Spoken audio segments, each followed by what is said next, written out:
ഇപ്പോൾ DLSS 5 ഇപ്പോൾ എല്ലായിടത്തും എത്തിക്കഴിഞ്ഞു. അതിൻ്റെ കോമഡി വാർത്തകളും അതൊക്കെ ആർക്കൊക്കെ വേണ്ടിയിട്ടാണ്, എന്തിനൊക്കെ വേണ്ടിയിട്ടാണ്, ഇതിനെക്കുറിച്ചിട്ടുള്ള ഒരുപാട് പോസിറ്റീവ് കുറവാണ്. പക്ഷേ അതിനെ കൂടുതൽ നെഗറ്റീവ് റിവ്യൂ ആണ്. അപ്പോൾ എന്താണ് DLSS 5? എന്താണ് ഞാൻ അതുകൊണ്ട് ഉദ്ദേശിക്കുന്നത്? എനിക്കത് ഇഷ്ടപ്പെട്ടോ ഇല്ലയോ? അല്ലെങ്കിൽ നിങ്ങൾക്കത് ഇഷ്ടപ്പെടണോ? അല്ലെങ്കിൽ ഏത് തരം ആൾക്കാർക്കാവാം അത് ഇഷ്ടപ്പെടുന്നത്?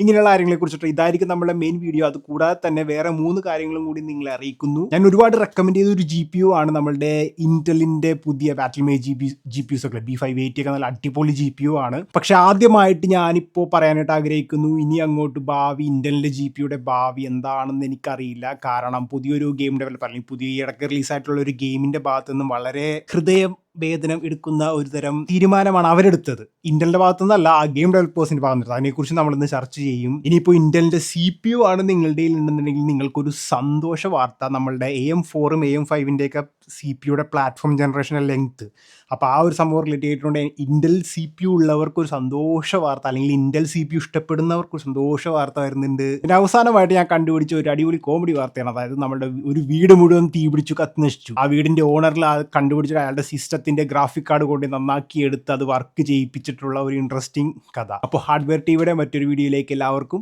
സ്വാഗതം. ഇപ്പോൾ DLSS 5നെ കുറിച്ച് പറയുന്നതിന് മുമ്പ് നമുക്ക് അതിന്റെ ഔട്ട്പുട്ട് ഒന്ന് കണ്ടു നോക്കാം. അതായത് DLSS 5 ഓൺ വേഴ്സസ് ഓഫ് എന്നുള്ള കുറച്ച് സംഭവത്തിന്റെ NVIDIA തന്നെ പ്രൊവൈഡ് ചെയ്തിട്ടുള്ള കുറച്ച് എക്സാമ്പിൾസ് നമുക്ക് കണ്ടു നോക്കാം. അപ്പോൾ ഇതിൽ നിന്ന് കണ്ടതിൽ നിന്ന് എനിക്ക് തോന്നുന്നു 100% പേരും ഇതിനെതിരാണോ എന്ന് വെച്ചിട്ടുണ്ടെങ്കിൽ ഞാൻ ആക്ച്വലി എതിരല്ല. DLSS 1 വന്നപ്പോഴും അല്ലെങ്കിൽ ഫസ്റ്റ് DLSS വേർഷൻ വന്നപ്പോഴും ഇപ്പോൾ DLSS 4.5 വന്ന് നിൽക്കുമ്പോഴും അപ്സ്കെയിലിംഗ് ടെക്നോളജിയിൽ ആ വന്നിട്ടുള്ള വ്യത്യാസം തുടക്കത്തിൽ എപ്പോഴും ബാഡ് ആയിരിക്കും, പിന്നെ അങ്ങോട്ട് മുന്നിലേക്ക് വരാൻ നേരത്ത് ബെറ്റർ ആയി വരും. പക്ഷേ DLSS 5 സംഭവം എന്ന് വെച്ചിട്ടുണ്ടെങ്കിൽ നമ്മളൊരു കലാകാരന്റെ അല്ലെങ്കിൽ ആ കലാകാരനെ എങ്ങനെ, അല്ലെങ്കിൽ ഒരു ഗെയിം ഡെവലപ്പർ അതെങ്ങനെ ആ ഒരു ഇമേജ് കാണണം, എങ്ങനെ ആ ഗെയിം കളിക്കുന്ന ആൾ ഫീൽ ചെയ്യണം, ലൈറ്റിങ്ങിന്റെ ഇഫക്ട്സ് എന്താണ്, ഇതൊക്കെ എല്ലാം ആക്ച്വലി അതിൽ കൈകടത്തി അവരിഷ്ടമുള്ള ഒരു ഇമേജ്, അതായത് ആക്ച്വലി ജനറേറ്റീവ് AI സംഭവങ്ങൾ ഉപയോഗിച്ചിട്ടുണ്ട്. നിങ്ങളൊരു ഇമേജ് കൊടുത്തിട്ട് അല്ലെങ്കിൽ നിങ്ങളൊരു AI സംഭവത്തിലേക്ക് ചോദിച്ചിട്ട് ഒരു ഇമേജ് തരൂ എന്ന് പറഞ്ഞിട്ടുണ്ടെങ്കിൽ അതേപോലെ ഇരിക്കും. ഇപ്പോൾ ഇതിന്റെ പ്രശ്നം എന്ന് വെച്ചാൽ അത്യാവശ്യം എല്ലാം സെയിം ആയിരിക്കും. ഈ DLSS 4 ഈ 5 എന്ന് പറഞ്ഞ ടെക്നോളജി ജനറേറ്റീവ് AI ഉപയോഗിച്ചുകൊണ്ട് ട്രെയിൻ ചെയ്യിപ്പിച്ചുകൊണ്ടിട്ട് കൊണ്ടുവരുന്ന ഇമേജ് ആണ്. അപ്പോൾ എനിക്ക് തോന്നുന്നു ഈ ജനറേറ്റീവ് AIനെ വെച്ചിട്ട് ഇപ്പം എല്ലാ ഗെയിമിലും ആ ഒരേ ചിലപ്പോൾ ഫോട്ടോ റിയലിസ്റ്റിക് ആയിട്ടുള്ള ലുക്ക് ആയിരിക്കും വരുന്നത്. ബേസിക്കലി ഇത് DLSS എന്നുള്ള പേര് കൊടുത്തതിലാണ് എനിക്കൊരു ബുദ്ധിമുട്ട് തോന്നിയത്. കാരണം ഇതൊരു അപ്സ്കെയിലിംഗ് ടെക് ആണെന്ന് വെച്ചിട്ടുണ്ടെങ്കിൽ അപ്സ്കെയിലിംഗ് ആണ് plus real time rendering photo realistic സംഭവം. അതായത് 2D ഒരു ഇമേജ് എടുത്തിട്ട് അതിൻ്റെ real life geometry, textures, lighting, ഇതിൻ്റെ ഫ്രണ്ട് ലൈറ്റ്, ബാക്ക് ലൈറ്റ്, ഇതെല്ലാം പഠിച്ചുകൊണ്ടിട്ട് ലൈറ്റിംഗ് ഇംപ്ലിമെൻറ്റ് ചെയ്യുന്നു എന്നുള്ളൊരു റെൻഡറിങ് ടെക്നിക്കാണ് ജനറേറ്റീവ് AI ഉപയോഗിച്ചുകൊണ്ട്. അപ്പോൾ ഇതിൻ്റെ പ്രശ്നം എന്താണെന്ന് വെച്ചിട്ടുണ്ടെങ്കിൽ എല്ലാ സംഭവവും അത്യാവശ്യം ഒരേപോലെ ഇരിക്കും. നമ്മുടെ ഫാൻസ് ഒരു NVIDIAയുടെ തന്നെ ഒരു എക്സാമ്പിളിൽ മുടി ഇല്ലാത്ത ഒരാൾക്ക് അല്ലെങ്കിൽ മുടി ബസ്കറ്റിൻ്റെ ആ ഒരു വെച്ചിട്ട് കമ്പയർ ചെയ്യാൻ നേരത്ത് ഈ DLSS 5 ഉപയോഗിച്ചിട്ട് വന്നിട്ടുള്ള ഇമേജിൽ മുടിയൊക്കെ വെച്ചുകൊണ്ടാണ് വന്നത്. അതായത് ഒരു കലാകാരൻ്റെ ആ ഒരു സംഭവം അവിടെ നശിപ്പിച്ചു കഴിഞ്ഞു. അപ്പോൾ NVIDIA പറഞ്ഞത് ഒരു പ്രോട്ടോടൈപ്പാണ്, തുടക്കത്തിലുള്ള ടെക്കാണ്, പക്ഷേ ഈ വർഷം തന്നെ അത് വരും എന്നാണ് പറയുന്നത്. ഇതിൻ്റെ വേറൊരു കോമഡി എന്താണെന്ന് വെച്ചിട്ടുണ്ടെങ്കിൽ ഇത് ടെക് ഡെമോ റൺ ചെയ്തപ്പോഴേക്കും 2 5090 ഉപയോഗിച്ചുകൊണ്ടിട്ടാണ് ഈ ടെക് ഡെമോ കാണിച്ചത്. അതായത് ഒരു RTXന്റെ ഒരു ഗ്രാഫിക്ക 5090 ഗെയിം റൺ ചെയ്യാനും മറ്റേ 5090 ഇതിന്റെ DLSS 5 റൺ ചെയ്യാനും, ഇത് രണ്ടും ഉപയോഗിച്ചുകൊണ്ടിട്ടാണ് ഈ ഒരു DLSS 5 സംഭവം വന്നത്. പിന്നെ ഇതെന്താണ് ഈ സംഭവം എന്ന് വെച്ചിട്ടുണ്ടെങ്കിൽ ബേസിക്കലി ഞാൻ പറഞ്ഞ പോലെ തന്നെ ഒരു റെൻഡറിങ് ടെക്നിക്കാണ്, ജനറേറ്റീവ് AI ഉപയോഗിച്ചുകൊണ്ട് വരുന്ന ഒരു റെൻഡറിങ് ടെക്നിക്ക്. നിങ്ങൾക്ക് ആ എക്സാമ്പിൾസിൽ തന്നെ കാണാൻ പറ്റും. അത്യാവശ്യം എല്ലാ എക്സാമ്പിളും എൻ്റെ അഭിപ്രായത്തിൽ ഒരേപോലെ തന്നെയാണ് ഇരിക്കുന്നത്. അപ്പോൾ ഈ ഒരു ടെക്നീക്ക് നമ്മളുടെ ഗെയിമിംഗ് ഇൻഡസ്ട്രിയിൽ എനിക്ക് തോന്നുന്നു ഇതൊക്കെ ഉപയോഗിക്കാൻ പറ്റുന്നത് പഴയ സിനിമ പുതിയ ലെവലിലേക്ക് കൊണ്ടുവരാൻ വേണ്ടിയിട്ടുള്ള റിയലിസ്റ്റിക് ലൈറ്റിംഗ്, റിയലിസ്റ്റിക് ആ ഒരു സംഭവത്തിലൊക്കെ ഭയങ്കര യൂസ്ഫുൾ ആയിരിക്കും. ഗെയിമിങ്ങിൽ ഈ ഒരു സംഭവം എനിക്ക് തോന്നുന്നു വന്നിട്ടുണ്ടെങ്കിൽ അത്യാവശ്യം എല്ലാ ഗെയിമിൻ്റെയും ഒരേ ഇത്, കാരണം DLSS 5 എന്നുള്ള സംഭവം ട്രെയിൻഡ് ആണ്. ഒരു പ്രോസസ്സ്, അതായത് ഫേസ് കണ്ടുപിടിക്കുക, അല്ലെങ്കിൽ ലൈറ്റ് കണ്ടുപിടിക്കുക, ടെക്സ്ചർ കണ്ടുപിടിക്കുക, ഡെപ്ത് കണ്ടുപിടിക്കുക, മോഷൻ വെക്ടേഴ്സ് കണ്ടുപിടിക്കുക, ഒരു ഫ്രെയിം, ഒരു 2D ഇമേജ് എടുത്തുകൊണ്ടിട്ടാണ് ഇതിലെല്ലാം അപ്ലൈ ചെയ്തിട്ട് കൊണ്ടുവരുന്നത്. അപ്പോൾ ഇതെല്ലാം എനിക്ക് തോന്നുന്നു എല്ലാവരുടെയും മുഖവും ലൈറ്റും കാര്യങ്ങളും വന്നിട്ടുണ്ടെങ്കിൽ പ്രിഡിക്റ്റബിൾ ആണ് AI വെച്ചിട്ട് ഇങ്ങനെ ചെയ്തിട്ടുണ്ടെങ്കിൽ. അപ്പോൾ ഞാൻ പേഴ്സണലി 50-50 എന്നുള്ള രീതിയിലാണ് നിൽക്കുന്നത്. കാരണം ഒരു തുടക്കത്തിലൊരു ടെക് എന്ന് പറയാൻ നേരത്തെ എല്ലാ തുടക്കത്തിലെ ടെക്കും, ഞാനിപ്പോൾ കുറച്ച് നാളായിട്ട് ഈ ഒരു ഫീൽഡിൽ ഉള്ളതുകൊണ്ട് ഞാൻ പറയുകയാണ്, ആദ്യം വളരെ നെഗറ്റീവ് കമൻറ്റ്സ് വരും. പിന്നെ NVIDIA എന്ന് പറയുന്നതാണ്, ഈ NVIDIA ആണ് ശരിക്കും ഗെയിമിംഗ് കമ്പനി സംഭവങ്ങളെല്ലാം കൺട്രോൾ ചെയ്യുന്നത്. അത്യാവശ്യം അവർക്ക് ഒരു 80% കൺട്രോൾ അവരുടെ കയ്യിൽ തന്നെയാണ്. അപ്പോൾ അവർ തീരുമാനിക്കും എങ്ങനെ മുന്നോട്ട് പോകണം എന്നുള്ളത്. നമ്മളെപ്പോലെയുള്ള പാവപ്പെട്ട ആൾക്കാർക്ക് വലിയ ഡയലോഗൊന്നുമില്ല. നമ്മുടെ അമേരിക്കൻ ചാനൽസായ എന്താ പറയുക, ഗെയിമേഴ്സ് നെക്സസ് ഒക്കെ ഒരുപാട് ഫൈറ്റ് ചെയ്തിട്ടൊക്കെ ഉണ്ട്. പക്ഷേ മുന്നോട്ട് പോകുക തന്നെ ചെയ്യും ഈ വലിയ വലിയ കമ്പനികൾ. അപ്പോൾ ശ്രദ്ധിക്കേണ്ട വിഷ്വൽ ഇംപ്രൂവ്മെൻറ്റ്സ്, DLSS 5 ഫോക്കസ് ചെയ്യുന്ന വിഷ്വൽ ഇംപ്രൂവ്മെൻറ്റ്സിൽ അവർ AI ഉപയോഗിക്കുന്നത് ലൈറ്റിംഗ് ആക്യുറൻസി കൂട്ടാനായിട്ട്, മെറ്റീരിയൽസും ടെക്സ്റ്റേഴ്സിൻ്റെയും ആ ഒരു ഡെപ്ത്, ലൈറ്റ് ഇതൊക്കെ അനുസരിച്ച് ബിഹേവ് ചെയ്യുന്ന ടെക്സ്റ്റേഴ്സിൻ്റെ ഇത് കൂട്ടാനായിട്ട്, ഹെയർ, ഫാബ്രിക്, സ്കിൻ റെൻഡറിങ്, അതായത് മുഖത്തിൽ വരുന്ന ലൈറ്റ്, മുഖത്തിൽ മറ്റേ വ്രിങ്കിൾസും കാര്യങ്ങളൊക്കെ ഉണ്ടെങ്കിൽ അതിൽ ലൈറ്റ് അടിക്കാൻ നേരത്തെ എങ്ങനെയാണ് ഹെയറിൻ്റെ സ്കിന്നിൻ്റെ കളർ അനുസരിച്ച് ഹെയറിൽ വരുന്ന ഇപ്പോൾ ഒരു 3 ലൈറ്റ് കൂടെ ഉണ്ടെങ്കിൽ ഹെയർ, നമ്മുടെ NVIDIAയുടെ നമ്മുടെ റെസിഡന്റ് ഈവിൾ റെക്വiem പാത്ത് ട്രേസിംഗിൽ ആ ഒരു ഇത് വരുന്നുണ്ട്. അത് പാത്ത് ട്രേസിംഗ് ഉപയോഗിച്ചുകൊണ്ടിട്ടാണ് ആ ഒരു സംഭവം ടെക്നിക്ക് ചെയ്യുന്നത്. അപ്പോൾ ഇത് പാത്ത് ട്രേസിംഗ് ഉപയോഗിക്കാതെ NVIDIA ഈ ഒരു ടെക്ക് ഭാവിയിൽ കൊണ്ടുവന്നിട്ടുണ്ടെങ്കിൽ അത് കുറച്ചും കൂടി പോസിറ്റീവാണ്. പക്ഷെ അതൊന്നും നമ്മളിപ്പോൾ പറയുന്നില്ല, എന്താണ് ഇതിൻ്റെ ഭാവി എന്ന് നമുക്കറിയില്ല. പിന്നെ സബ് സർഫേസ് സ്കാറ്ററിങ്, അതായത് ഈ ലൈറ്റ് ഒക്കെ ഇവിടെ അടിക്കാൻ നേരത്തെ എങ്ങനെ ആ ഒരു സർഫേസ് കാര്യങ്ങളെല്ലാം ബിഹേവ് ചെയ്യുന്നു, അല്ലെങ്കിൽ ഒരു സോഴ്സിൽ നിന്ന് വരാൻ നേരത്തെ അതിൻ്റെ സൈഡിൽ, അത് ആ ഒരു ബേസിക്കലി ഫോട്ടോ റിയലിസം എന്ന് വേണമെങ്കിൽ പറയാം. ഇതാണ് അവരുടെ DLSS 5ൻ്റെ ഉദ്ദേശം. ബേസിക്കലി ഒരു AI സംഭവം ഈ ഒരു സിംഗിൾ ഫ്രെയിമിനെ, 2D ഫ്രെയിമിനെ പഠിച്ചുകൊണ്ടിട്ട് മോഷൻ വെക്ടേഴ്സും കാര്യങ്ങളൊക്കെ ചിലപ്പോൾ ഗെയിം ബേസിൽ ഇംപ്ലിമെൻറ്റ് ചെയ്തുകൊണ്ട് ഇത് എങ്ങനെയായിരിക്കാം എന്നുള്ള രീതിയിൽ പഠിച്ചുകൊണ്ടിട്ട് ആ ഒരു സംഭവത്തിൽ അതിൻ്റെ എൻവയറമെൻറ്റ്, ലൈറ്റിങ്, ക്യാരക്ടർ ഇതെല്ലാം ലൈറ്റ് വെച്ചിട്ട് റിയലിസ്റ്റിക് ലുക്ക് തരിക. ഇതാണ് സംഭവം. ഇപ്പം NVIDIA പറയുന്നത് ഇത് ഞങ്ങൾ നിങ്ങളുടെ ആർട്ടിസ്റ്റിൻ്റെ സ്വാതന്ത്ര്യമൊന്നും എടുക്കുന്നില്ല, നിങ്ങൾക്ക് കൺട്രോൾ ഉണ്ട്. ആക്ച്വലി സംഭവം എന്ന് വെച്ചിട്ടുണ്ടെങ്കിൽ ഇതും ഒരു എന്താ പറയുക, ഭാവിയിൽ കുറേ ഡെവലപ്പേഴ്സ് ഇങ്ങനത്തെ ഒരു ടെക്നോളജി ഉണ്ടെന്നുണ്ടെങ്കിൽ ജസ്റ്റ് അവർക്ക് 2D ഇമേജ് അല്ലെങ്കിൽ പ്രോപ്പർ ലൈറ്റ് സോഴ്സ് ഒന്നും ഇല്ലാത്ത ഒരു ഇമേജ് അങ്ങോട്ട് കൊടുത്ത്, അല്ലെങ്കിൽ ഒരു ബേസ് ഡാറ്റ കൊടുത്തിട്ടുണ്ടെങ്കിൽ ചിലപ്പോൾ ഈ ഒരു സോഫ്റ്റ്വെയർ ചിലപ്പോൾ ആഡ് ഇൻ ചെയ്തുകൊണ്ടിട്ട്, അല്ലെങ്കിൽ ഈ ഒരു DLSS 5 ടെക്നോളജി ഉപയോഗിച്ചുകൊണ്ട് റിയലിസ്റ്റിക് ലുക്ക് ആ ഗെയിമിന് കൊണ്ടുവരാം. ഇതിൻ്റെ ഒരു നെഗറ്റീവ് സൈഡ് എന്താണെന്ന് വെച്ചിട്ടുണ്ടെങ്കിൽ അത്യാവശ്യം എല്ലാ ഗെയിമും ഒരേപോലെ ഇരിക്കും. അപ്പോൾ അതുകൊണ്ടിട്ട് തന്നെ ഇത് എനിക്കൊരു DLSS എന്ന് പറയുന്നത് നമുക്ക് എല്ലാവർക്കും അറിയാവുന്ന പോലെ അപ്സ്കെയിലിംഗ് ടെക്നോളജിയാണ്. ഇപ്പോൾ നിങ്ങൾക്ക് ആവശ്യമുള്ള ഫ്രെയിംസ് ഇല്ലാന്നുണ്ടെങ്കിൽ ഒരു റെസൊല്യൂഷൻ, നിങ്ങളിപ്പോൾ ഒരു 4K ഗെയിം അല്ലെങ്കിൽ 2K മോണിറ്ററിലാണെങ്കിൽ 4040p മോണിറ്റർ ആണെന്നുണ്ടെങ്കിൽ ഒരു 1080pയിലേക്ക് പോയതിന് ശേഷം അതിൽ നിന്ന് അപ്സ്കെയിൽ ചെയ്തുകൊണ്ടിട്ട് AI ഉപയോഗിച്ചുകൊണ്ട് നിങ്ങൾക്ക് 2K ഔട്ട്പുട്ട് തരുന്നു. അപ്പോൾ കുറച്ച് ഫ്രെയിംസ് ഇമ്പ്രൂവ് ചെയ്ത് കിട്ടുന്നു. അപ്പോൾ ഇതാണ് അപ്സ്കെയിലിംഗ് ടെക്നോളജി. പക്ഷേ ഇത് DLSS 5 എന്ന് വിളിച്ചതിന് ഞാൻ ആക്ച്വലി എതിരാണ്. കാരണം ഇതൊരു ഫിൽട്ടർ ടെക്നോളജി പോലെയായിട്ടാണ് എനിക്ക് തോന്നുന്നത്. എങ്ങനെ ഇത് നമ്മൾക്ക് വേണമെങ്കിൽ ഓൺ ചെയ്യാം, ഓഫ് ചെയ്യാം എന്നുള്ളൊരു ഓപ്ഷനായിട്ടാണ് വരേണ്ടത്. അല്ലാതെ DLSS 5 എന്നുള്ള രീതിയിൽ പുതിയ അപ്ഗ്രേഡ്, പുതിയ ഡ്രൈവറിൽ വരാൻ നേരത്തെ ഈ സംഭവം ഇത് വരുന്നു. അപ്പോൾ ഇത് യൂസ് ചെയ്യാനായിട്ട് എൻ്റെ അഭിപ്രായത്തിൽ നമ്മളുടെ NVIDIAയുടെ ആപ്പിൽ തന്നെ നമ്മളുടെ മറ്റേ HD വൈബ്രൻസ് എന്നൊക്കെ പറഞ്ഞ കുറച്ച് സംഭവങ്ങളൊക്കെ ഉണ്ട്. അതേപോലത്തെ ഒരു ഫീച്ചറായിട്ടാണ് ഇത് വരേണ്ടിയിരുന്നത്. അപ്പോൾ ഇത് സപ്പോർട്ട് ചെയ്തിട്ടുള്ള, ഇപ്പോൾ ഓൾറെഡി സപ്പോർട്ട് ചെയ്തിട്ട് ഇംപ്ലിമെൻറ്റ് ചെയ്തിട്ടുള്ള ഗെയിംസ് എന്ന് പറഞ്ഞിട്ടുണ്ടെങ്കിൽ Resident Evil Requiem, Starfield, Hogwarts Legacy, Assassin's Creed Shadows, Delta Force, പിന്നെ ഒബ്ലിവിയൻ റീമാസ്റ്റേർഡ്. ഇതിൽ റെക്വiem എൻ്റെ കയ്യിലുണ്ട്, ഹോഗ്വാർട്സ് ലെഗസി എൻ്റെ കയ്യിലുണ്ട്, ഷാഡോസ് എൻ്റെ കയ്യിലുണ്ട്. ഈ 3 ഗെയിമും നമ്മളിത് വരാൻ നേരത്ത് ടെസ്റ്റ് ചെയ്യും. എൻ്റെ കയ്യിലുള്ളത് 5060 Ti 16GB കാർഡാണ്. അപ്പോൾ ഇതെല്ലാം VRAM ഇൻറ്റൻസീവ് ആണ്. അപ്പോൾ VRAM കൊണ്ട് ഞാൻ ഓക്കെയാണ്. അപ്പോൾ ഈ ടെക്നോളജി എങ്ങനെ ഈ 5060 ലെവൽ ഇപ്പോൾ നമുക്ക് 1080pയിലാണെങ്കിൽ നമുക്ക് ടെസ്റ്റ് ചെയ്ത് നോക്കാം എങ്ങനെ ഉണ്ടാവും എന്നുള്ളത്. കാരണം ഇത് റൺ ചെയ്തത് 2 ഉപയോഗിച്ചിട്ടുണ്ട്. ഇതൊക്കെ ആർക്കാണെന്ന് എനിക്കറിയില്ല.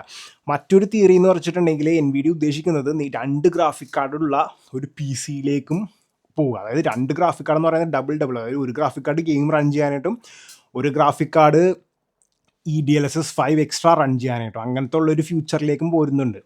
അതായത് അവർ ഉദ്ദേശിക്കുന്നത് വീണ്ടും NVIDIAയിൽ ഡിപ്പെൻഡ് ചെയ്ത് നിർത്തുക. കാരണം ചില സംഭവങ്ങളെല്ലാം സ്വന്തം ഗ്രാഫിക് കാർഡിൻ്റെ ആ ഒരു സംഭവത്തിൽ റൺ ചെയ്താൽ മാത്രമേ ബെറ്ററായിട്ട് റൺ ചെയ്യുള്ളൂ. ഇപ്പോൾ നമ്മൾ ഇൻ്റലിൻ്റെ XeSS അപ്സ്കെയിലിങ്ങിൽ ഇൻ്റൽ ഗ്രാഫിക് കാർഡിൽ ഉപയോഗിക്കുന്ന AI ഫോർമുലയും വേറൊരു ഗ്രാഫിക് കാർഡിൽ ഉപയോഗിക്കുന്ന AI ഫോർമുലയും രണ്ടും രണ്ടാണ്. അപ്പോൾ അതേപോലെ NVIDIAയിലേക്ക് അങ്ങനെ ഡിപ്പെൻഡ് ചെയ്യിപ്പിക്കുക എന്നുള്ള ലക്ഷ്യവും ഇതിൽ ചിലപ്പോൾ ഉണ്ടാവാം. DLSS 5 സപ്പോർട്ട് ചെയ്യാൻ വേണ്ടി പോകുന്ന പബ്ലിഷേഴ്സ് എന്ന് പറയുന്നത് Capcom, Ubisoft, Warner Bros. Games, Tencent, NetEase, എനിക്കറിയില്ല, അത് ആദ്യമായിട്ട് ഞാൻ കേൾക്കുന്നത്. പിന്നെ ബെത്സേഡ, ആ ഒരു സംഭവം. അപ്പോൾ ഇത്രയും പേരാണ് ഇപ്പോൾ ആക്ച്വലി സപ്പോർട്ട് കാണിച്ചിരിക്കുന്നത്. അതിൽ ചില ആൾക്കാർ വീണ്ടും പുറത്തേക്ക് വന്നിട്ടുണ്ട്, ഇത് ഞങ്ങൾ ഉദ്ദേശിച്ച പോലെ ആയിരുന്നില്ല എന്നൊക്കെ ഉള്ള രീതിയിൽ. അത് ഇപ്പോഴും റൂമർ ഭാഗം NVIDIA അത് ഒതുക്കിക്കൊണ്ടിരിക്കുക. അതിലേക്ക് ഞാൻ പോകുന്നില്ല. അപ്പോൾ സംഭവം ഈ വർഷം റിലീസാകും. എനിക്ക് തോന്നുന്നു അടുത്ത 2ാമത്തെ വർഷത്തിൻ്റെ പകുതിയിൽ എപ്പോഴെങ്കിലും റിലീസാകണം എന്നാണ്. ഇപ്പോൾ എക്സാക്ട് ഡേറ്റ് ഒന്നും പറഞ്ഞിട്ടില്ല.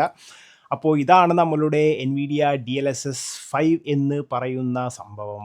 രണ്ടാമത്തേത് ഇൻ്റലിൻ്റെ ഭാഗത്തു നിന്നുണ്ടായിട്ടുള്ള ഒരു വിഷമമുള്ള ഒരു വാർത്തയാണ്. ആക്ച്വലി ഇൻ്റലിൻ്റെ ഭാഗത്തു നിന്നുള്ളതല്ല, ഈയിടയ്ക്ക് റിലീസായ നമ്മുടെ ക്രിംസൺ ഡെസേർട്ട് എന്ന് പറയുന്ന 2 മില്യൺ ആൾക്കാർ വിഷ് ലിസ്റ്റ് ചെയ്ത് ഗെയിം റിലീസായ 2-3 ദിവസത്തിനുള്ളിൽ തന്നെ ഇറക്കിയ പൈസ എല്ലാം തിരിച്ചു മേടിച്ച ഒരു ഗെയിമാണ് ക്രിംസൺ ഡെസേർട്ട്. അപ്പോൾ അവർ നിങ്ങളുടെ കയ്യിൽ ഒരു ഇൻ്റൽ GPU ആണ് ഉള്ളതെന്നുണ്ടെങ്കിൽ ആ ഒരു ഗെയിം ഇത്ര നാൾ വെയിറ്റ് ചെയ്ത് നിങ്ങൾ ഇപ്പം മേടിച്ച് കളിക്കാൻ നോക്കിയിട്ടുണ്ടെങ്കിൽ ആ ഗെയിം ഒരിക്കലും ഇൻ്റൽ ജി പി യുസിൽ റൺ ചെയ്യുന്നില്ല.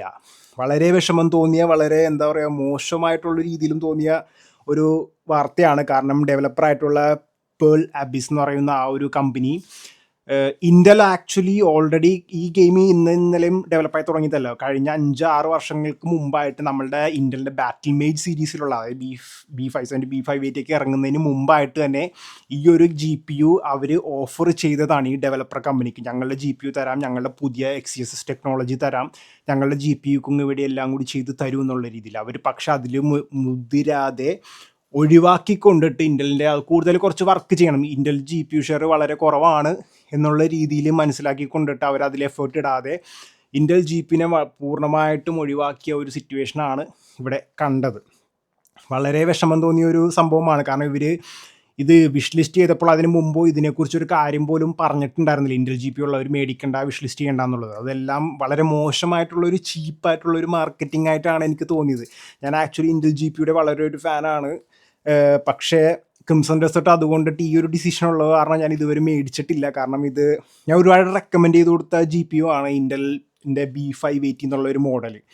ആ ഒരു പ്രൈസ് റേഞ്ചിൽ ഏകദേശം ഒരിടയ്ക്ക് 20,000-22,000 രൂപയ്ക്കൊക്കെ വരുമായിരുന്നു ആ ഒരു G P U, Intel G P U ഓഫറും കഴിഞ്ഞ്, B570.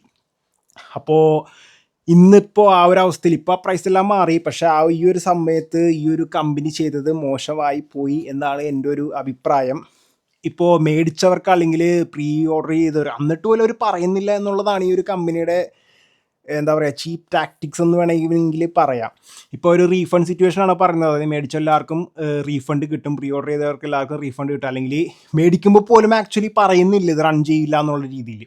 മേടിച്ചു കഴിഞ്ഞ് ഇൻസ്റ്റാൾ ചെയ്ത് തന്നെ ഗെയിം റൺ ചെയ്യുമ്പോഴാണ് ഇത് കാണിക്കുന്നത് ഇത് ഗെയിം സപ്പോർട്ട് ചെയ്യില്ല എന്നുള്ളൊരു സംഭവം. ഇത് എഫക്റ്റ് ചെയ്തിരിക്കുന്നത് ഇൻ്റൽ ആർക്കിൻ്റെ വരുന്ന ആ ഒരു സീരീസിൽ വരുന്ന എല്ലാ ജി പി യുസും ഇൻ്റലിൻ്റെ ഇൻ്റഗ്രേറ്റഡ് ഗ്രാഫിക്സ്. ഇൻ്റൽ ആക്ച്വലി ഇപ്പോൾ അത്യാവശ്യം പവർഫുൾ ആയിട്ടുള്ള ഇൻ്റഗ്രേറ്റഡ് ഗ്രാഫിക്സ് ഉള്ള ഒരു സി പി യു തന്നെയാണ്. അപ്പോൾ ആ ഒരു രീതിയിൽ വെച്ചിട്ട് ഇൻ്റലിൻ്റെ ഇൻ്റഗ്രേറ്റഡ് ഗ്രാഫിക്സിനും ഇത് വർക്ക് ചെയ്യുന്നില്ല. അപ്പോൾ ആകപ്പാടെ AMDയിലും NVIDIAയിലും മാത്രമാണ് ഇത്രയും നല്ല അടിപൊളി ബ്യൂട്ടിഫുൾ ആയിട്ടുള്ള ഒരു ഗെയിം വർക്ക് ചെയ്യുന്നത്. അവർ ഡെവലപ്പറിൻ്റെ ഭാഗത്ത് നോക്കുമ്പോൾ കൂടുതൽ എഫേർട്ട് കാര്യങ്ങളൊക്കെ ഇടണം ഇൻ്റൽ ജി പിയിൽ ആ ഒരു സംഭവങ്ങളൊക്കെ ചെയ്യാനായിട്ട്. അപ്പോൾ അവർ ഉദ്ദേശിച്ചത് ആ ഇൻ്റൽ ജി പിയുടെ മാർക്കറ്റ് ഷെയർ ഇന്നിപ്പോൾ അധികം ഇങ്ങോട്ട് ഇല്ല നമ്മളുടെ ലോകത്ത്. അപ്പോൾ അതുകൊണ്ടിട്ട് തന്നെ അതിനുവേണ്ടി അവർ എഫേർട്ട് ഇടുന്നില്ല. അപ്പോൾ എൻ്റെ അഭിപ്രായത്തിൽ അത് വളരെ മോശമായി പോയി. ഇപ്പോൾ ഇൻ്റലിൻ്റെ റെസ്പോൺസ് ഇതാണ്. ഈ ഒരു സംഭവങ്ങളെല്ലാം കേട്ടതിന് ശേഷം ഇത് ഇഷ്യൂവിനെ കുറിച്ചിട്ട് അറിയാം, പ്ലേസിന് ഇത് റൺ ചെയ്യാൻ പറ്റാത്ത സംഭവത്തിൻ്റെ വിഷമം അവരൊക്കെ അതിനെക്കുറിച്ചിട്ട് അറിയാം. ഇൻ്റൽ ഓൾറെഡി ഇപ്പോൾ ഒഫീഷ്യലായിട്ട് പബ്ലിഷ് ചെയ്തു. ഇവർ ഈ ഡെവലപ്പർ പേൾ അബിസിനോട് പല തവണ അവർ കോണ്ടാക്ട് ചെയ്തതാണ്. ഞങ്ങളെ എഞ്ചിനീയറിംഗ് സപ്പോർട്ട്, അവരുടെ സ്വന്തം എഞ്ചിനീയേഴ്സിനെ സപ്പോർട്ട്, അതായത് അവർ പൈസ കൊടുത്ത് നിർത്തിയിരിക്കുന്ന എഞ്ചിനീയേഴ്സിനെ അങ്ങോട്ട് അയച്ചു തരാം, ഹാർഡ്വെയർ ഇതുവരെ റിലീസാകാത്ത ഹാർഡ്വെയർ തരാം, ഡ്രൈവേഴ്സ് തരാം, ദയവ് ചെയ്ത് ഞങ്ങളുടെ ഇതും കൂടി ചെയ്യൂ എന്നുള്ളത് മൾട്ടിപ്പിൾ ടൈംസ് അവർ നോക്കിയതാണ്. പക്ഷെ ഇതെല്ലാം റിജക്റ്റ് ചെയ്യുകയായിരുന്നു ഈ പേൾ അബിസ്. ഒരു പക്ഷേ എനിക്ക് തോന്നുന്നു ഞാൻ ചിലപ്പോൾ ക്രിംസൺ ഡെസേർട്ട് ഇപ്പം ഞാനൊരാൾ മേടിച്ചില്ല എന്ന് പറഞ്ഞുകൊണ്ടിട്ട് ഒന്നും സംഭവിക്കാനായിട്ടൊന്നും പോകുന്നില്ല. പക്ഷേ നമ്മൾക്ക് ആ ഒരു സംഭവം ഞാൻ റെക്കമെൻഡ് ചെയ്തൊരു ജി പി യു കാരണം ഞാൻ ആ ഒരു ബുദ്ധിമുട്ട് ഇപ്പോൾ മേടിച്ചവർക്ക് അതൊരു ബുദ്ധിമുട്ട് ഉണ്ടായിട്ടുണ്ടാവാം. അപ്പോൾ അതുകൊണ്ടിട്ട് തന്നെ ഞാൻ ചിലപ്പോൾ ഈ ഗെയിം മേടിക്കാൻ സാധ്യത കുറവാണ്. ഒരു പക്ഷേ ടെസ്റ്റിങ്ങിനോ വേണ്ടിയിട്ടൊക്കെ ചിലപ്പോൾ ഇൻട്രസ്റ്റിൽ മേടിച്ചേക്കാം. പക്ഷേ ഇതുവരെ ഞാൻ മേടിച്ചിട്ടില്ല. ഈ ഗെയിമിനോടുള്ള ആ ഒരു നെഗറ്റീവ് സൈഡ് കേട്ടത് കൊണ്ടിട്ട് തന്നെ ഒരുപാട് താല്പര്യം തോന്നുന്നില്ല. അപ്പോൾ ഒരു കാര്യം കൂടി പറഞ്ഞോളട്ടെ, ഞാൻ പറഞ്ഞത് ഗെയിമിൽ ഈ ജി പി യുയിൽ വർക്കേ ചെയ്യുന്നില്ല എന്നാണ് കേട്ടോ. അതല്ലാതെ മോശമായിട്ട് റൺ ചെയ്യുന്നു, പെർഫോമൻസ് ഇഷ്യൂസ് ഉണ്ട്, അൺഒപ്റ്റിമൈസ്ഡ് ആണ് ഇൻ്റൽ ജി പി യു എന്നൊന്നുമല്ല, ഗെയിം ഓപ്പണേ ആകുന്നില്ല. ഒരു ഇൻ്റൽ ജി പി ഉള്ള ഒരാളാണ് നിങ്ങളെന്നുണ്ടെങ്കിൽ ഓപ്പൺ ആക്കുന്നെങ്കിൽ ഓപ്പണേ ആകുന്നില്ല. അപ്പോൾ ഈ ഒരു സംഭവം അല്ലെങ്കിൽ ഭാവിയിൽ ഇത് സപ്പോർട്ട് വരുമോ ഇല്ലയോ എന്നുള്ള കാര്യം ഇപ്പോൾ അവരൊന്നും പറയുന്നില്ല. പക്ഷെ ഇത്രയും ഗെയിം റിലീസായതിനു ശേഷം ഇനി അങ്ങോട്ട് ഇതിനുവേണ്ടി സപ്പോർട്ട് വന്നിട്ടുണ്ടെങ്കിൽ അവരുടെ കമ്പനിക്ക് കുറച്ചും കൂടി ഒരു നല്ലൊരു നല്ലൊരു പേര് നേടിയെടുക്കാനായിട്ട് സാധിക്കും. പക്ഷെ ഇതുവരെ അവർ യാതൊരുവിധ പ്ലാനുകൾ ഇതായിട്ട് മുന്നോട്ട് പോകുക എന്നുള്ള ലക്ഷ്യത്തോടു കൂടി, അതായത് വേറെ ഇൻ്റൽ ജി പിയിലേക്ക് വരുന്നില്ല എന്നുള്ള സംഭവത്തോടു കൂടി. അപ്പോൾ ഇതാണ് ഇൻ്റലിൻ്റെ ഭാഗത്തു നിന്നുണ്ടായിരുന്ന ജി പി യു ടീം, അതായത് ഇൻ്റലിൻ്റെ ഭാഗത്തു നിന്നല്ല വേറൊരു ഡെവലപ്പറിൻ്റെ ഭാഗത്തു നിന്നുള്ളൊരു ഉണ്ടായിരുന്ന ഒരു മോശമായിട്ടുള്ള ഒരു നീക്കം അപ്പോൾ ഇന്റലിലെ ജി പി ഉള്ളവർക്ക് ഒരു ദുഃഖവാർത്തയായിരുന്നു എന്നുണ്ടെങ്കിലും അവർക്കൊന്നും പേടിക്കേണ്ട ആവശ്യമില്ല. ഇന്റലിന്റെ സി പി ഉള്ളവർക്ക് ഒരു സന്തോഷമുള്ള ഒരു വാർത്തയായിട്ടാണ് ഇന്ന് വന്നിരിക്കുന്നത്. ഞാൻ ഇന്റൽ സി പി യുസിനെ ഫോളോ, അവരുടെ മദർ ബോർഡിന്റെ സപ്പോർട്ട്, അവരുടെ ഏതൊക്കെ ജനറേഷൻ, ഞാൻ കുറേ നാളായിട്ട് എനിക്ക് കൺഫ്യൂസിങ് ആയിരുന്നു. ഞാൻ കുറച്ച് നാളായിട്ട് ഞാൻ കുറച്ച് main stream G P use മാത്രമാണ് നോക്കിക്കേണ്ടത്, അല്ലെങ്കിൽ നല്ല ബഡ്ജറ്റിൽ കിട്ടുന്ന നല്ലൊരു E12400 അല്ലെങ്കിൽ ആ ഒരു പ്രോസസ്സറൊക്കെയാണ് ഞാൻ ബേസിക്കലി യൂഷ്വൽ ബഡ്ജറ്റ് ലെവലിൽ നോക്കിക്കൊണ്ടിരുന്നത്. അപ്പോൾ ഇപ്പോൾ ഇന്റൽ സി പി ഉള്ളവർക്ക് ഒരു സന്തോഷ വാർത്തയുണ്ട്. അല്ലെങ്കിൽ ഇനി ഇന്റൽ സി പിയുടെ ഫാൻസ് ആണ് നിങ്ങളെന്നുണ്ടെങ്കിൽ, അല്ലെങ്കിൽ നിങ്ങൾ ഒരുപാട് കോഴ്സും ത്രെഡ്സൊക്കെ ആവശ്യമുള്ള ജോബോ വർക്കോ ചെയ്യുന്നുണ്ട്, പോരാത്തതിന് ഗെയിമിംഗ് വേണമെന്നുണ്ടെങ്കിൽ നിങ്ങൾക്ക് എല്ലാവർക്കും ഒരു സന്തോഷ വാർത്തയുണ്ട്. കാരണം ഇന്റൽ നമ്മളുടെ AMD പോലെ പ്ലാറ്റ്ഫോം ലോഞ്ചിവിറ്റി നീട്ടാനായിട്ട് തീരുമാനിച്ചു. ഈ AM4 ഇപ്പോൾ ഇറങ്ങിയിട്ട് ഏകദേശം എനിക്ക് ഓർമ്മയില്ല എത്ര വർഷങ്ങളായി എന്നുള്ള രീതിയിൽ. പക്ഷേ AM4 2026 ഇന്നും റെലവൻ്റ് ആണ്. ഈയിടക്കും നമ്മുടെ 5600F പോലത്തെയുള്ള CPU നമ്മുടെ AMD AM4 പഴയ പ്ലാറ്റ്ഫോമിൽ തരുന്നുണ്ട്. AM5 ആണെങ്കിൽ പോലും 2008 അല്ലെങ്കിൽ 2007 2008 പ്ലസ് സപ്പോർട്ട്, അതായത് അതിനും അത്രയും നാൾ വരെ അവർ പുതിയൊരു പ്ലാറ്റ്ഫോം കൊണ്ടുവരാൻ സാധ്യതയില്ല എന്നാണ് AMDയുടെ ഭാഗത്തു നിന്ന് വരുന്നത്. അപ്പോൾ ഈ AM5 ഒക്കെ ഉള്ളവർക്ക് ഇപ്പോഴും കറണ്ട് ജനറേഷൻ പ്ലാറ്റ്ഫോമിൽ തന്നെയാണ് ആദ്യം എടുത്തവരും ഇപ്പോഴുള്ളവരൊക്കെ നിൽക്കുന്നത്. അപ്പോൾ അതേ ഫോളോ പാതയിലൂടെ തന്നെയാണ് നമ്മുടെ ഇന്റലും വരാൻ വേണ്ടി പോകുന്നത്. ഇത് പോരാത്തതിന് തന്നെ പല ജനറേഷനിലുള്ള CPU കൂടി ഒരേ സോക്കറ്റിൽ സപ്പോർട്ട് ചെയ്യും എന്നുള്ള രീതിയിലും വരുന്നുണ്ട്. ഫോർ എക്സാമ്പിൾ ഒരു AM5 പ്ലാറ്റ്ഫോം നിങ്ങൾ എടുക്കുകയാണെന്നുണ്ടെങ്കിൽ Ryzen 5 വരുന്നതാണ് ഈ 7500F, പിന്നെ 9700X ഒക്കെ വേറെ പ്ലാറ്റ്ഫോമാണ്, 7900X 7900 അതൊക്കെ വേറെ പ്ലാറ്റ്ഫോമുകളാണ്, വേറെ ജനറേഷനുകളാണ്. അപ്പോൾ പല ആർക്കിടെക്ചറിലും വരുന്നത് ഉണ്ട് AM4ൻ്റെ കാര്യത്തിൽ പറയുകയാണെന്നുണ്ടെങ്കിലും. അപ്പോൾ ഇതിൻ്റെ സംഭവം എന്ന് വെച്ചിട്ടുണ്ടെങ്കിൽ ഇതിൽ പല ജനറേഷൻ ആണെങ്കിലും ആ സോക്കറ്റ് സപ്പോർട്ട് ഒന്നാണ്. അപ്പോൾ അതേ പാത തന്നെയാണ് നമ്മളുടെ ഇന്റലും ഇനി പിന്തുടരാൻ വേണ്ടി പോകുന്നത്. ഇന്റലിൻ്റെ മെയിൻ ഒരാളായിട്ടുള്ള റോബർട്ട് ഹാലോക്കാണ് ഇതൊരു ഇൻ്റർവ്യൂവിൽ തന്നെ കൺഫേം ചെയ്തത്. ഇന്റൽ പറഞ്ഞത്, ഞങ്ങൾ ഫീഡ്ബാക്ക് എടുക്കുന്നുണ്ട് നമ്മളുടെ പ്ലാറ്റ്ഫോമിൽ നിന്ന്, നമ്മളുടെ യൂസേഴ്സ് പറയുന്ന കാര്യങ്ങളെല്ലാവരും എടുത്തിട്ട് അത് സോൾവ് ചെയ്യാൻ വേണ്ടി, അല്ലെങ്കിൽ അത് സജസ്റ്റ് ചെയ്തുകൊണ്ട് പുതിയ പ്രൊഡക്ട്സ് കൊണ്ടുവരാൻ വേണ്ടി ശ്രമിക്കുന്നുണ്ട്. അപ്പോൾ ഇതിൻ്റെ പ്രശ്നം എന്ന് വെച്ചാൽ ചില ഫീഡ്ബാക്ക് എടുത്തിട്ടുണ്ടെങ്കിൽ അതിൻ്റെ സൊല്യൂഷൻ ചിലപ്പോൾ ഒരു 3 മാസത്തിൽ കൊണ്ടുവരാൻ പറ്റും, ചിലത് 2 വർഷത്തിൽ കൊണ്ടുവരാൻ പറ്റും, ചിലത് 5 വർഷം എടുക്കും. അപ്പോൾ ഇതെല്ലാം പെട്ടെന്ന് തരാൻ പറ്റില്ല. പക്ഷേ അയാൾ ഉറപ്പ് പറഞ്ഞു, നിങ്ങളുടെ കൺസ്യൂമേഴ്സിൻ്റെ എല്ലാം ഞങ്ങൾ അവർ കേൾക്കുന്നുണ്ട്, പ്ലാനിങ്ങിലാണ് എന്നുള്ള രീതിയിലൊക്കെ. ഇന്റലിൻ്റെ ഒരു പ്രോബ്ലം നമ്മൾ പഠിക്കുകയാണെന്നുണ്ടെങ്കിൽ 2017 ശേഷം ഇന്ത്യ റിലീസ് ചെയ്ത സോക്കറ്റിനെ കുറിച്ചിട്ട് ഞാൻ പറയാം. LGA 1151, LGA 1200, LGA 1700, LGA 1851, ഇനി വരാൻ വേണ്ടി പോകുന്നത് LGA 1954. അപ്പോൾ ഇതൊക്കെയാണ്. അപ്പോൾ ഏകദേശം എത്ര പ്ലാറ്റ്ഫോമാണ് ഇവർ തന്നിട്ടുള്ളത് എന്നുള്ളത് എനിക്കിപ്പോൾ മനസ്സിലാക്കാൻ വേണ്ടി സാധിക്കും. അപ്പോൾ ഓരോ അപ്ഗ്രേഡിനും പുതിയ മദർ ബോർഡൊക്കെ തന്നെ ആവശ്യം വരും. AMDയുടെ കാര്യം പറയുകയാണെന്നുണ്ടെങ്കിൽ 2017 തൊട്ട് 2026 വരെ അവർ ഇറക്കിയിട്ടുള്ളത് 2 പ്ലാറ്റ്ഫോമാണ്, AM4ഉം AM5ഉം. ഈ ഇതിലും വെച്ചുകൊണ്ട് തന്നെ പല ജനറേഷൻ CPU അവർ റിലീസ് ചെയ്തുകൊണ്ടിരിക്കുന്നു. ഈ എല്ലാ CPUം എന്താ പറയുക, ആ ഒരു പ്ലാറ്റ്ഫോമിൽ തന്നെ സെയിം മദർ ബോർഡ് സോക്കറ്റിൽ സപ്പോർട്ടഡ് ആണ്. അപ്പോൾ ഇതാണ് AMDയുടെ ആ ഒരു പോസിറ്റീവ് സംഭവം. ഒഫീഷ്യലായിട്ട് AMD പറയുന്നത് 2027 ശേഷവും അവർ AM5ൻ്റെ CPU, അതായത് മദർ ബോർഡ് മാറ്റാതെ നിങ്ങൾക്ക് ഒരു പുതിയ CPU 2027 ശേഷവും അല്ലെങ്കിൽ 27 വരെയും അവർ പുതിയ CPU റിലീസ് ചെയ്യാനായിട്ട് പ്ലാൻ ചെയ്ത് വെച്ചിട്ടുണ്ട്. അതിൻ്റെ അർത്ഥം പുതിയൊരു പ്ലാറ്റ്ഫോം ചിലപ്പോൾ വരും എന്ന് ഉറപ്പില്ല. ഇപ്പോഴത്തെ സിറ്റുവേഷൻ വെച്ചിട്ട് അങ്ങനെയാണ് എനിക്കും തോന്നുന്നത്. അപ്പോൾ 2027 വരെ ഇപ്പോൾ ഈ AM5 ഇറങ്ങിയിട്ട് ഇപ്പോൾ വർഷങ്ങളായി, ആ ഒരു പ്ലാറ്റ്ഫോമിൽ ഒരു CPU റിലീസ് ചെയ്യാൻ വേണ്ടി പ്ലാനിങ് ഓൾറെഡി ചെയ്ത് വെച്ച് കഴിഞ്ഞു. അപ്പോൾ ഇന്റൽ ഇപ്പോൾ വീണ്ടും നമ്മളെ ടെക് അല്ലെങ്കിൽ ഗെയിമിംഗ് എന്തൂസിയസ്റ്റ് അല്ലെങ്കിൽ ടെക് എന്തൂസിസ്റ്റ് ആ ഒരു രീതിയിലുള്ള ആൾക്കാർക്ക് വേണ്ടിയിട്ടാണ് പോകുന്നത്. അവരുടെ പ്ലാൻ എന്ന് വെച്ചിട്ടുണ്ടെങ്കിൽ പ്ലാറ്റ്ഫോമിൻ്റെ ലൈഫ് സ്പാൻ കൂട്ടുക, അതായത് ഒരു മദർ ബോർഡ് എടുത്തിട്ടുണ്ടെങ്കിൽ കുറേ പുതിയ CPU കിട്ടുക, വേറൊരു അപ്ഗ്രേഡ് ചെയ്യാതെ ഈ പഴയ CPU ചിലപ്പോൾ വിൽക്കുക, പുതിയത് മേടിക്കുക, ആവശ്യത്തിന് വെച്ച് അപ്ഗ്രേഡ് ചെയ്യുക എന്നുള്ള രീതിയിലൊക്കെ. ഓഫ് കോഴ്സ് നിങ്ങളുടെ ആവശ്യത്തിന് നമ്മളുടെ പവർ സപ്ലൈയും കാര്യങ്ങളും നല്ല മദർ ബോർഡും നല്ല ക്വാളിറ്റിയുള്ള VRM ഒക്കെ ഉള്ളതാണെന്ന് പ്രതീക്ഷിക്കുന്നു. അപ്പോൾ അവർ ഉദ്ദേശിക്കുന്നത് ഇതാണ്, ലൈഫ് സ്പാൻ കൂട്ടുക, ഒരു സോക്കറ്റിൽ തന്നെ പുതിയ ആർക്കിടെക്ചറിൽ സപ്പോർട്ടാകാൻ പറ്റിയ CPU കൂടി ഇറക്കുക. നമ്മളുടെ AM4ഉം AM5ഉം പോലെ പല ജനറേഷനുള്ള പല ആർക്കിടെക്ചറിൽ വരുന്ന CPU ഒരേ സോക്കറ്റിൽ തന്നെ സപ്പോർട്ട് ആകാൻ വേണ്ടിയും സഹായിക്കുക. അപ്പോൾ ഇന്റലിൻ്റെ പുതിയ വരാൻ വേണ്ടി വരുന്ന CPU എന്ന് പറയാൻ വേണ്ടി പോകുന്നത് ഈ നോവ ലേക്ക് എന്നുള്ള സംഭവങ്ങളൊക്കെയാണ്. പിന്നെ പോസിബിൾ ഫ്യൂച്ചർ ചിപ്സ് എന്ന് പറയുന്നത് റേസർ ലേക്ക്, ടൈറ്റൻ ലേക്ക്, ഹാമർ ലേക്ക്. അപ്പോൾ ഇവരെല്ലാവരും ഈ നോവ ലേക്കിൻ്റെ, അതായത് അടുത്ത ജനറേഷൻ്റെ ആ ഒരു ലെവലിലുള്ള ആ ഒരു സോക്കറ്റിൽ സെയിം ആയിട്ട് സപ്പോർട്ട് ചെയ്യാൻ പറ്റണം എന്നുള്ള ഇതാണ്. അപ്പോൾ ഇനി അങ്ങോട്ട് നിങ്ങൾ 2027 അല്ലെങ്കിൽ ഈ വർഷം അവസാനം അല്ലെങ്കിൽ അടുത്ത വർഷമൊക്കെ സി പി യു അല്ലെങ്കിൽ ഒരു PC പണിയാൻ വേണ്ടി പ്ലാൻ ചെയ്യുകയാണെന്നുണ്ടെങ്കിൽ ഇന്റലിൻ്റെ CPU ന്യൂസ് ഒന്ന് ഫോളോ ചെയ്തിട്ട് മാത്രം പണിത് പോകുക. ഗൈസ്, അവസാനത്തേതായിട്ടുള്ളത് ഒരു അടിപൊളി, ഇത് നന്നാക്കിയ ആളുടെ കഥയല്ല, ഇത് കൊണ്ടേ കൊടുത്ത ആളുടെ കഥയാണ് എനിക്ക് പറയാനായിട്ടുള്ളത്. ഒരു ഡാമേജ് ആയി പോയി, കത്തിപ്പോയി, വീടും തീ പിടിച്ചോട്ടെ, ഇതിനെക്കുറിച്ചൊന്നും പറയുന്നില്ല. പക്ഷേ ഈ വ്യക്തി, ഈ മഹാൻ, ആ ഗ്രാഫിക് കാർഡ് ഊരിയെടുത്ത് അയ്യോ എൻ്റെ ഗ്രാഫിക് കാർഡ് എന്ന് വെച്ചുകൊണ്ടിട്ട് ഒരു ടെക്നീഷ്യൻ്റെ അടുത്ത് പോയി കൊണ്ടുപോയി ആ കാർഡ് നന്നാക്കിയ കഥയാണ് എനിക്ക് പറയാനായിട്ടുള്ളത്. അപ്പോൾ ഈ നന്നാക്കിയ ടെക്നീഷ്യൻ്റെ പേര് ചൈനീസ് വ്യക്തിയാണ്, ബ്രദർ സാങ് എന്നാണ് പറയുന്നതെന്ന് പ്രതീക്ഷിക്കുന്നു. പുള്ളി ആസ്യൂസിൻ്റെ ഈ RTX 4060 ഒരു കൈ കിട്ടി. അപ്പോൾ ഈ ഒരു കണ്ടീഷൻ ചോദിച്ചപ്പോൾ ആൾ ചോദിച്ചു മനസ്സിലാക്കി വന്നപ്പോഴാണ് മനസ്സിലായത് വീട് മൊത്തം തീ പിടിച്ചു. അപ്പോൾ ഈ ഗ്രാഫിക് കാർഡ് ഇങ്ങനെ ശരിയാക്കി കിട്ടുമല്ലോ എന്നുള്ള രീതിയിൽ പുള്ളി ഊരിക്കൊണ്ട് വന്നിരിക്കുകയാണ് നന്നാക്കാൻ വേണ്ടിയിട്ട്. സംഭവം എന്ന് വെച്ചിട്ടുണ്ടെങ്കിൽ ആൾ നന്നാക്കി കൊടുത്തു കഴിഞ്ഞു. ആ ഒരു ഈ ഒരു അവസ്ഥയിലുള്ള ആ ഒരു GPU അയാൾ നന്നാക്കി കൊടുത്തു. സംഭവം ബേസിക് ആയിട്ട് അയാൾ ചെയ്യുന്നത് വെച്ചാൽ ഈ ഗ്രാഫിക് കൊണ്ട് അഴിച്ചിട്ട് അതിൻ്റെ PCB അങ്ങാട് പച്ച വെള്ളത്തിൽ കഴുകി. ഞാൻ വീണ്ടും വായിച്ചു നോക്കിയതാണ്, പച്ച വെള്ളത്തിൽ തന്നെയാണ് അയാൾ കഴുകിയേക്കണത്. കഴുകി ഉണക്കി, നല്ല രീതിയിൽ ഉണക്കിയതിന് ശേഷം ഇതിൻ്റെ മെയിൻ ബോർഡ് കിട്ടിയില്ല, അപ്പോൾ മെയിൻ കൂളർ സിസ്റ്റം കിട്ടിയില്ല. അപ്പോൾ അതുകൊണ്ടിട്ട് തന്നെ 4060 Tiയുടെ കൂളർ അയാൾ ഉപയോഗിച്ചുകൊണ്ടിട്ട് ഇതൊരു ഗ്രാഫിക് കാർഡിന് ആ PCB കവർ ചെയ്തു, കൂളിംഗ് കൊടുത്തു. ടെസ്റ്റ് ചെയ്തപ്പോഴേക്കും 56 ഡിഗ്രി സെൽഷ്യസ് ആണ് ഈ സംഭവം ബേസിക് ആയിട്ടുള്ള രീതിയിൽ നിൽക്കുന്നത്, ചെറിയൊരു കോർ ടെമ്പറേച്ചറിൽ.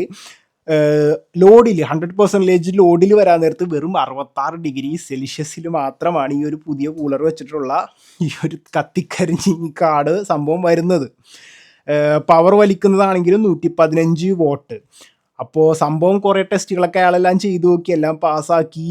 അപ്പോൾ ഒരു തീ പിടി, നമ്മൾ ഇവിടൊക്കെ ഒരു ഭൂമിയിലുക്കം വന്നപ്പോഴേക്കും ഒരു പണ്ടത്തെ ഒരു വീഡിയോ ആണ്, ഇത്രയും കണ്ടിട്ടുണ്ടെന്ന് എനിക്കറിയില്ല. ഒരു കുഞ്ഞിപ്പയ്യൻ പ്ലേ സ്റ്റേഷൻ പൊക്കിയെടുത്ത് നെഞ്ചത്ത് പിടിച്ചുകൊണ്ട് ഓടി ഇറങ്ങി വരുന്ന വീഡിയോ കണ്ടിട്ടുണ്ടെന്ന് നിങ്ങൾ വിചാരിക്കുന്നു. അപ്പോൾ അതേപോലത്തെ ഒരു അവസ്ഥയാണിത്. പക്ഷേ എല്ലാവർക്കും 4060 എന്ന് പറയുന്ന നേരത്ത് ആ ഒരു പ്രൈസ് ചെറിയ പ്രൈസ് ഒന്നുമല്ല, എന്നെ സംബന്ധിച്ചിടത്തോളം ചെറിയ പ്രൈസ് ഒന്നുമല്ല. അപ്പോൾ ഒരു 4060 കാർഡൊക്കെ ഉണ്ടെന്നുണ്ടെങ്കിൽ അതൊരു അടിപൊളി 1080p PC ആയിട്ട് നമുക്ക് 1080p ഗെയിമിംഗ് PC ആയിട്ട് നമുക്ക് അടിപൊളിയായിട്ട് ഉപയോഗിക്കാം. അപ്പോൾ അതോടുകൂടി എന്താ പറയുക, ഈ ഒരു സന്തോഷ വാർത്ത, കത്തിക്കരിഞ്ഞു പോയതിൽ നിന്നും നന്നാക്കിയെടുത്ത് അവന് വീണ്ടും ആ ഒരു ഗെയിം കളിക്കാൻ പറ്റി എന്നുള്ള രീതിയിലുള്ള സന്തോഷ വാർത്തയോട് കൂടി ഞാൻ ഗുഡ് ബൈ പറയുന്നു. മറ്റൊരു വീഡിയോയിൽ നമ്മൾക്ക് വീണ്ടും കാണാം. Bye bye.